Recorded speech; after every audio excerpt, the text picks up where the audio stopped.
My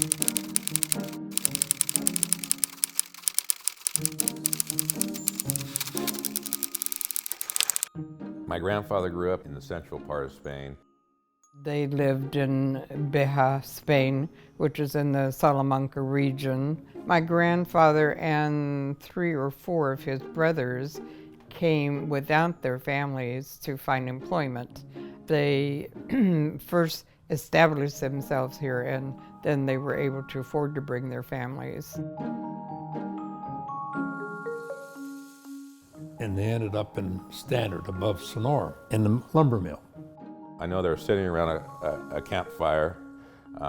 They knew the logging industry was probably going to continue north up to Oregon, and they were looking to do something else. My grandfather and my father and my uncle Julian decided working for somebody else was not really why they came to the United States. These people that lived in Riverbank that worked up there encouraged them to come to Riverbank to start a grocery business. The west side of Riverbank was starting to grow.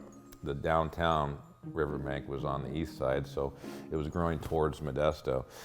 So they opened up a west side grocery. And those are the days that you work hard and you get rewarded. You seize the opportunity, and they did so. That was the beginning, true beginning of our store in 1931 in March. In fact, that's kind of an amazing story. If you can imagine somebody, it got started actually in a grocery business. Him and his brother, Bob's dad and his brother, decided to open a grocery business. Knew nothing about it, but they were, the pioneer spirit. Eventually, my father bought the business from my grandfather and uncle. They started out with refrigerators, washing machines, stoves. And that grew, it just kept getting bigger and bigger, and finally, you had TVs, and then little by little they got into a little bit of furniture, not much, dinette sets and things like that. My dad was, he was everything to me. He was, just looked up to him, and he did so many things. He was a butcher, he learned to be a plumber, learned to be a carpenter, an electrician, all on his own. And when we first got into appliances, he learned to repair appliances, and he was our main repairman. A handshake was all you needed with my dad. It's kind of the backbone of the company. This is a family business, and it started with Mike. Mike loved his people, loved his family, and one of the things he made very clear to me when I went to work here was, he says, you take care of my son, and he says, everything will be fine.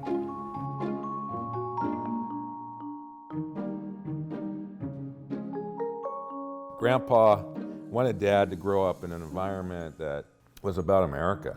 He was a very proud American. He had a horse. He rode down the parades. He was committed to sports at a very early age. Education was important to my father. My father actually spoke Spanish first before he spoke English. Robert went to Oakdale High School in the 50s. He was a basketball player and baseball player. Well, when you're a boy, you don't really plan ahead. You just kind of go with it. I wanted to go to Southern California. I wanted to be with my friends. And I knew it was a good college because I had older cousins that had gone there. I had a good business school.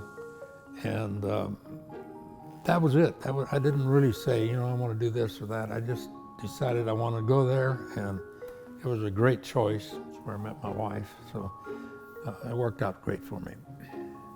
After we were married in 1959, the year that we graduated, I became, of course, connected to the family and the family business. Well, there again, I didn't have any big plans. I knew my dad had already told me that if I wanted, I could come back and be in the business, so that's what we did.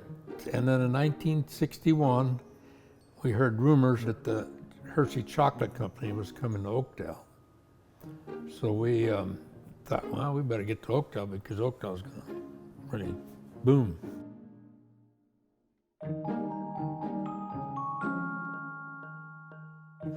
Well, it didn't really boom, but it was nice. And we had our second store. We were really in a small store, but then we moved just down the street from this store where we're at right now. And I kept saying it was a perfect location. If I could ever get my hands on that building, it would be fantastic. Well, it turns out the people that were in there, it was Cal Gas, they came to me and wanted to exchange buildings. It was perfect for me. I ended up buying them out, bought their inventory, and within just a few weeks I was in the furniture business in a new store. And that was quite a year for me. 1971, Ron was born. I bought my dad out, and then we moved into this new store, the bigger store. So it all happened in 1 year.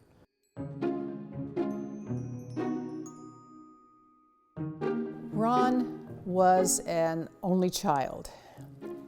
We waited 11 years before we started our family. Growing up with mom and dad, there was structure and stability and lots of love. I always enjoyed what they both brought to the table, and it's made who I am. When he went into college, he did decide on a major of business. The business knowledge I learned from my quantitative professor was the thing that I took back to the store the most. One of the things that Ron was different than his dad and I, he thought big. Now, while Bob and I were trying to find a value for a 21-foot refrigerator that we could sell for $7.99, or a recliner that we could sell for $2.99, Ron's thinking was, I want to get into a $10,000 Sub-Zero refrigerator. He was not afraid to make the move.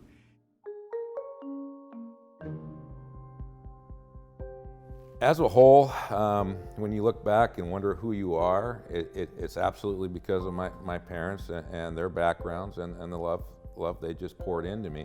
The father-son dynamic is definitely there. Bob has a big part of this company still at heart, basically, and Ron looks to his dad for advice and guidance, and they're always talking. They have a meeting every morning for breakfast, which is amazing. The fact that they work together and they sit down and have a cup of coffee every day is just amazing, because a lot of people don't do that with their kids anymore. And Bob definitely does that with Ron, and I know that Ron cherishes that. With Ron, there is this legacy, and it's not just the store, it's also his, the family's community impact and what they've done for Oakdale. Going back to when I first met Ron, his grandfather was still alive. And so I remember meeting Mike and having holidays with him, and that's something that I really appreciate, having that experience with him, because it really shows why everybody is the way they are, from Mike, but with Bob, now with Ron, and now with little Robert. It kind of gives, for me, it was able to give the whole picture.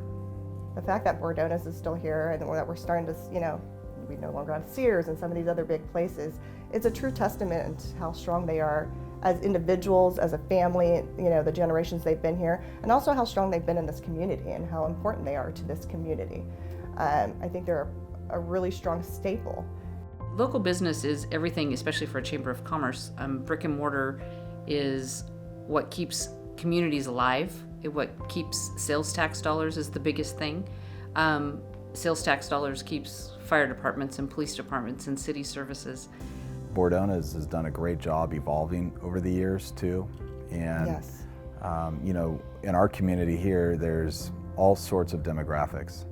And wherever you land inside those demographics, you'll be able to find what you need at Bordona's or through Bordona's, whether it's on the showroom floor or if they have access to it some other way. Bordona's has the ability to get you what you need, no matter what your budget is. I believe that Ron is the way he is because of Bob, and I believe Bob is the way he is because of his father. My father's business was very important to him, and to see it pass on to his son Robert and to Robert's son Ron has been something I never thought would continue this long. And I think that's what makes it really special.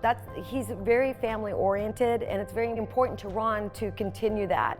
It's not about making, huge sales and tons of money, but just keeping the doors open, treating people with respect, and giving the best product and service that they can offer. When I became in charge, I just did what they did. And it starts with taking care of people. Each generation wants the next generation to do their own thing. I want my son to go see the world, and if he wants to come back, he'll have a spot here. We'll have made 100 years hopefully by then, because that's about the right time frame. And then we can make some decisions and be really proud. That's the ultimate goal. That's the future. I know that my grandfather and father deserve hitting 100, so we're going to do that. And I want it to be something special.